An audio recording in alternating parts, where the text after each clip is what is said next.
वैसे साली भी मिले सुंदर पावई घर वाली वैसे साली भी सुंदर पावई घर वाली वैसे साली भी मिले।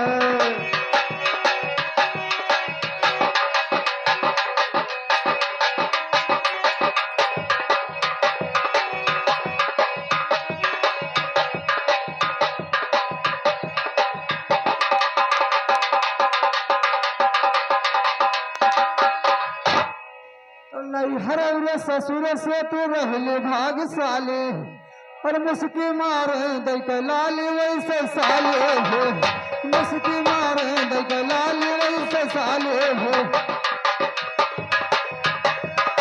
साली भी मिले वैसे साली भी मिले मुस्की मारे दैक लाली वैसे साली भी मुस्की मारे दैक लाली वैसे साली भी मिले।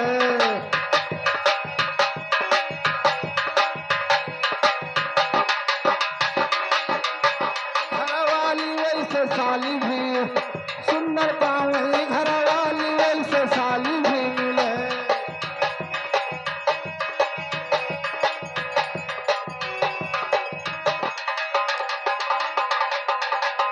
हेलो तो भैया के मालिकिन जान पाएंगे झगड़ा लिखन का नहीं मालिकिन से अपने तब काव कहा था हरे जियरा जरी गए हमारे घर वाले से मोर लागल पेरतिया साली से मोर